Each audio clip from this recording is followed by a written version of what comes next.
और अब बात राजनीति के उस कैरेक्टर की जिसे लेकर कई दिन से दावे किए जा रहे हैं कि वो अपनी आखिरी पारी खेल रहा है।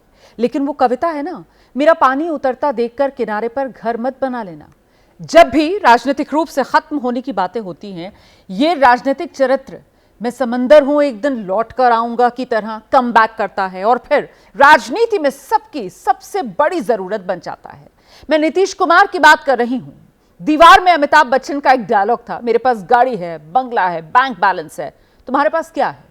शशि कपूर का छोटा सा जवाब भारी पड़ता है, मेरे पास मां है।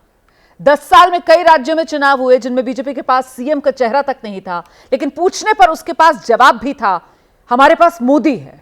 और ऐसे ही बिहार में पिछले 20 साल की राजनीति का ट्रेंड है कि सरकार किसी की भी बने या किसी की भी रहे, उसके टिके रहने की गारंटी यह होती है कि नीतीश है ना।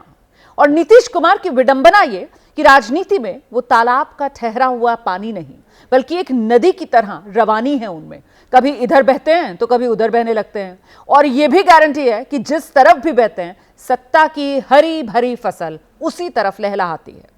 अब बिहार में आप जानते हैं इसी साल के अंत में विधानसभा चुनाव होने, और ऐसे में एक बार फिर इस नदी को अपनी तरफ मोड़ने की कसरतें शुरू हो गई हैं।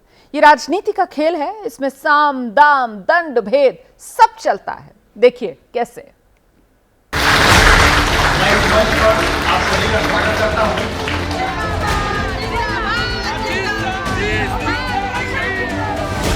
कम लागत में भी कैसे अपनी कीमत सबसे ऊंची रखी जाती है, राजनीति में नीतीश कुमार इसका सर्वश्रेष्ठ उदाहरण है।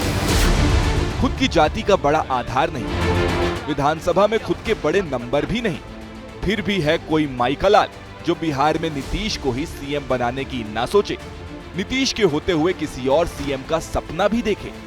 अब जबकि बिहार चुनाव का डंका बजने लगा है, चुनावी महीना पास आ रहा है, तो 24 घंटे सबको नीतीश कुमार की ही पड़ी। नीतीश जी से ओल्ड मॉडल, नीतीश कुमार जी के नेतृत्व में हम लड़ेंगे चुनाव।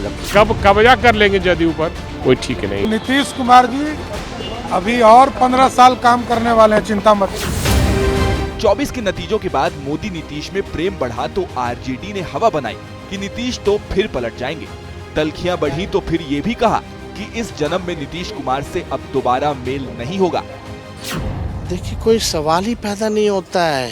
ही इज टायर्ड, और अब उनकी स्थिति ऐसी नहीं रह गई कि वो बिहार चला सके। ये अपने पैर पे कुल्हाड़ी मारने के बराबर होगा। लेकिन अब बिहार चुनाव करीब है, तो फिर मन मचल रहा है कि काश नीतीश बीजेपी से डर जाए। लेकिन आरजेडी को पता है कि इस बार ये आसान नहीं है, क्योंकि नीतीश खुद 3 बार मुनादी पीट चुके हैं कि अब कहीं नहीं जाएंगे। हम आपको आश्वस्त करते हैं कि आप इधर उधर होने वाले नहीं हैं, हम रहेंगे आप ही के साथ। इसीलिए आरजेडी बीजेपी से डराओ अपने साथ मिलाओ ये वाले पैटर्न पर चल रही है। नीतीश को डराने के तरीके देखें। पहला, बीजेपी बहुत जल्द जेडीयू को खत्म कर देगी। दूसरा, जेडीयू के 12 में से 9 सांसद अब बीजेपी के हैं। जेडीयू के बड़े बड़े नेता बीजेपी से मिले हुए हैं। चौथा, बीजेपी इस बार नीतीश को सीएम नहीं बनाएगी। पांचवा, नीतीश का हाल एकनाथ शिंदे जैसा बना देगी। नीतीश कुमार का हाल एकनाथ शिंदे जैसा बना दिया जाएगा। ये वाला डर आरजेडी ने नया नया निकाला है।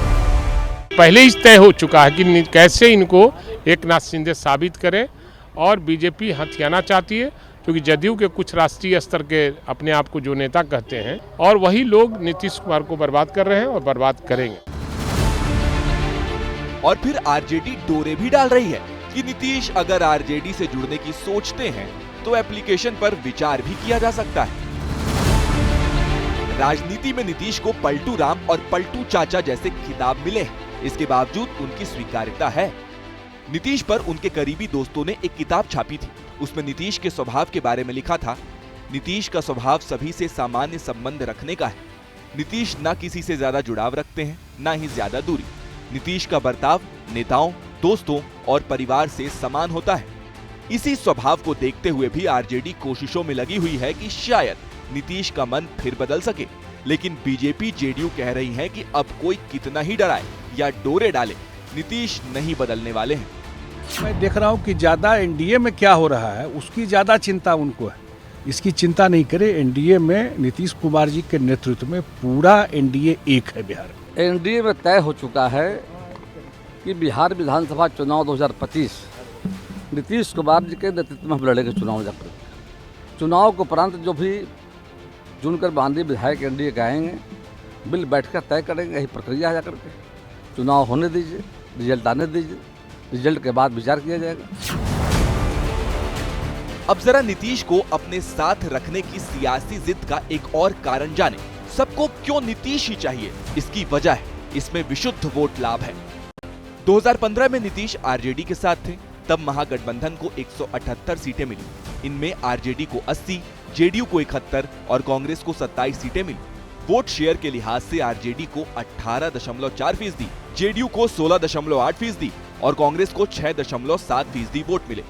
और 2020 में नीतीश जब बीजेपी के साथ थे, तब एनडीए को 125 सीटें मिली। इनमें बीजेपी को 74 और जेडीयू को 43 सीटें मिली। 8 सीटें अन्य को गईं। वोट शेयर देखें तो बीजेपी को 19.5%, जेडीयू को 15.4 और अन्य सहयोगियों का 2.4% वोट प्रतिशत रहा। यानी जिसके साथ नीतीश, उसकी पक्की जीत। ये आरजेडी भी जानती है और बीजेपी भी। कैडर बेस पार्टी होकर भी बीजेपी नीतीश की सोशल इंजीनियरिंग के आगे कच्ची है। उसे पता है जिस महिला वोटर पर बीजेपी ने अब फोकस बढ़ाया है, वो बिहार में शराबबंदी के बाद से ही नीतीश के साथ अटैच्ड है। भ्रष्टाचार के दाग नहीं है, शहरों में भी छवि है और गांव में भी। बहरहाल नीतीश आज खुश हो सकते हैं कि वो अभी प्रचार पर नहीं निकले हैं, लेकिन बिहार में उनके विरोधी हर दिन 8-10 बयान देकर उनके कैंपेन में लगे हुए हैं। उनका प्रोफाइल और बड़ा कर रहे हैं।